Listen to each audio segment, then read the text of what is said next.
तो आगे हम पढ़ेंगे, हिस्ट्री का चैप्टर है। 10 मई 1890 a global agriculture economy had taken shape. 1890 में दुनिया भर में जो खेतीबाड़ी का आर्थिक पैकेज था वो उसने आकार लिया। Accompanied by complex changes in labour movements patterns, तो उसमें काफ़ी चेंजेस आई ताकि जो मजदूर थे वो एक स्थान से दूसरे स्थान पर शिफ्ट हुए। कैपिटल फ्लोज, धन एक स्थान से दूसरे स्थान पर गया। इकोलॉजीज़ एंड टेक्नोलॉजीज़, ये सब एक स्थान से दूसरे स्थान पर गए। Food no longer came from a nearby village और टाउन, तो भोजन जो था पास के गांव से या पास के कस्बे से नहीं आता था, but from thousands of mile away, ये लाखों मील दूर से आता, हज़ारों मील दूर से आता था। It was not grown by a peasant tilling his own land, तो किसान अपने खेत में हल चलाकर भोजन नहीं उत्पादन करता था, but by N agriculture worker, एक खेतीबाड़ी का कामगार था जो खेत में दूर देश में अन्न पैदा करता था। Perhaps recently arrived who was now working on a large farm that only a generation ago had most likely been a forest, तो वो काम करने वाला खेती करने वाला जो कामगार था वहाँ रिसेंटली आया था। उस जगह पे वो खेती कर रहा था जो कि पहले कभी जंगल था।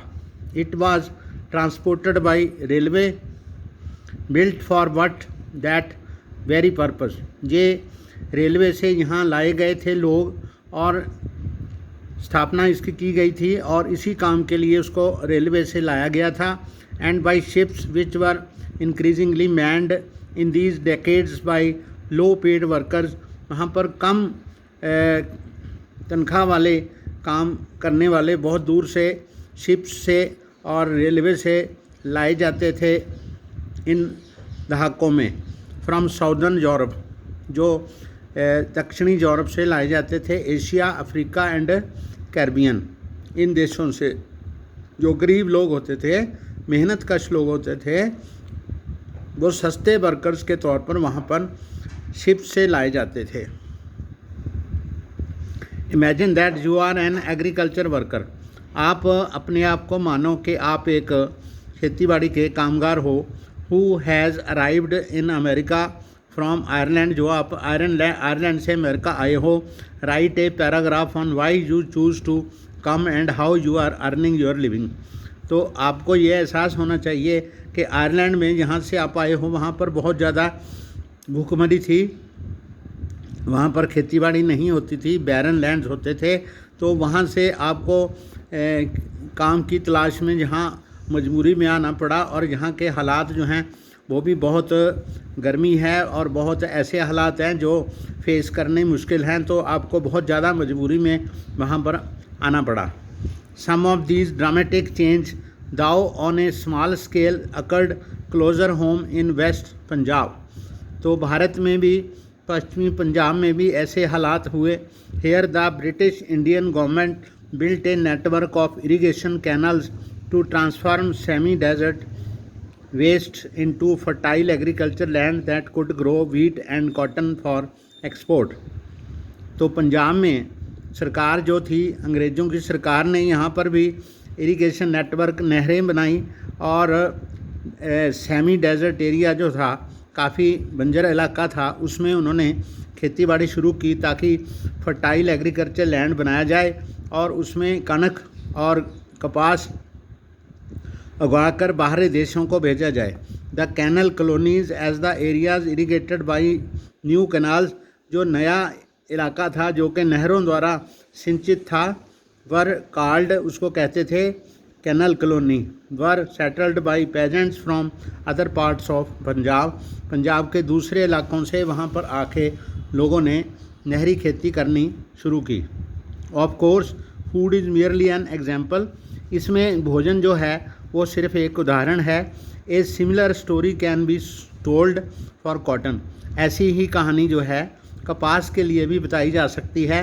The cultivation of which expanded worldwide to feed British textile mills, तो जो अंग्रेज़ों ने नई कपास मिलें स्थापित की थी, उनके लिए दूर दूर देश में खेतीबाड़ी द्वारा कपास का उपजाऊ कपास को पैदा किया जाता था और रबर पैदा की जाती थी। Indeed so rapidly did region specialisation in production of commodities develop, यानी इन सब चीज़ों जगह पर अलग अलग चीज़ों के उत्पादन में इतना ज़्यादा बढ़ोतरी हुई that between 1820 to 1914 world take an estimated to have multiplied 25 to 40 times, यानी इनका उत्पादन जो था दुनिया में 1820 से लेकर 1914 तक, ये कम से कम 94 ईयर्स का टाइम है। तो इतने समय में इन सब चीज़ों का जो उत्पादन था वो 25 से 40 गुना बढ़ गया। Nearly 60% of the trade comprised primary products, जो प्राथमिक उत्पादन होते थे तो उसमें 60% का योगदान था। That is agriculture products such as wheat, cotton and minerals such as coal. तो उसमें ज़मीन से कोयला निकाल के वो भी एक्सपोर्ट किया जाता था, क्योंकि वो चीज़ें जो थीं, गेहूँ कपास के साथ कोयला भी जो था मिल्स में उनको बहुत ज़्यादा चाहिए था और वहाँ दूर दूर देशों तक उन्होंने वो मिल्स लगाई। Role of technology, what was the role of technology in all this? तकनीक का इसमें क्या योगदान था? The railways, steam ships, the telegraph for example were important inventions without which we can not imagine the transformed 19th century world. तो 19वीं शताब्दी की दुनिया में जो चेंजेस आई थी वो सारी चेंजेस सिर्फ इस चीज़ से संभव हुई थी, जिसमें रेलवे का और भाप वाले चलने वाले शिप्स का और टेलीग्राफ का बहुत ज़्यादा योगदान था कि इन खोजों ने इस सब चीज़ों को अदल बदल के रख दिया। But technological advances were often the result of larger social, political and economic factors.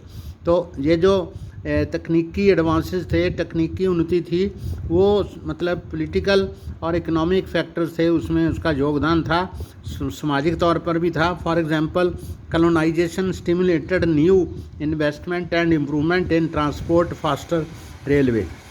तो जब कॉलोनाइजेशन हुआ, यानी बहुत सारे ऐसे देशों पर जहाँ से वो अपने रिसोर्सेज का दोहन कर सकें, उन्होंने ट्रांसपोर्ट जो थी उसको तेज़ किया ताकि उनकी वहाँ पर जो इन्वेस्टमेंट है वो फलदायी रहे।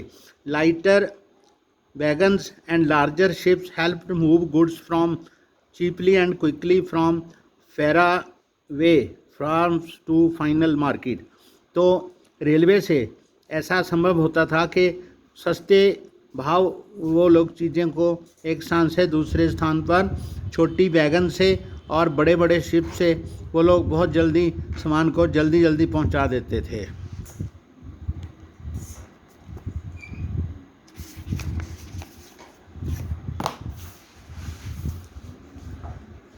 The trade in meat offers a good example of this connected process। जुड़ी हुई योजना से मीट का जो ट्रेड था वो भी इसमें शामिल था। Till the 1870 animals were shipped live from America to Europe.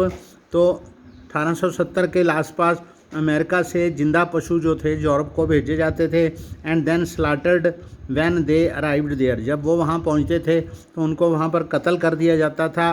But live animals took up a lot of ship space. तो जिंदा जो जानवर होते थे जहाज़ में वो काफ़ी जगह घेरते थे। Many also died in voyage.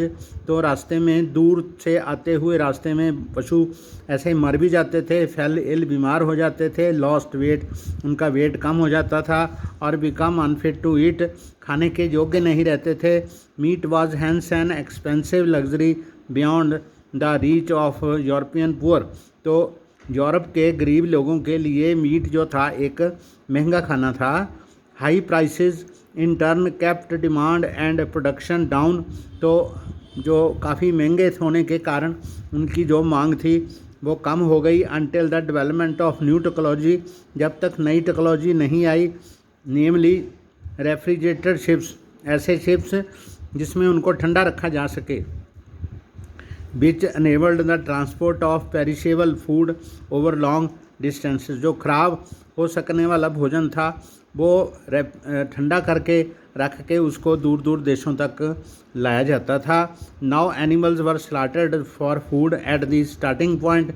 अब जो पशु होते थे उनको पहले यहाँ से उनको लाया जाता था, जिंदा नहीं लाया जाता था, उनको मारकर काट कर लाया जाता था अमेरिका से, ऑस्ट्रेलिया और न्यूजीलैंड से, and then transported to Europe as frozen meat, और उसको जमा कर फ्रिज में जमा कर उसको लाया जाता था।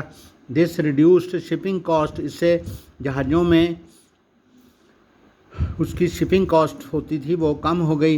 And lowered meat prices in Europe, उससे यूरोप में मीट के प्राइसेस जो थे वो कम हो गए। The poor in Europe could now consume a more varied diet, उनको बहुत प्रकार का भोजन अब मीट में मिलता था। To the earlier monotony of bread and potato, जो पहले यहाँ पर आलू और ब्रेड था, now many though not all, सभी नहीं लेकिन फिर भी काफ़ी, could now add meat and butter eggs, और मक्खन और अंडे अपने भोजन में साथ में मिला सकते थे। To their diet better living condition promoted social peace, तो जब लिविंग कंडीशंस अच्छी हो गई तो वहाँ पर शांति हो गई with in the country, and support for imperialism abroad, बाहर के देशों में उनका कब्जा होता गया, उनका साम्राज्य जो था वो फैलता गया।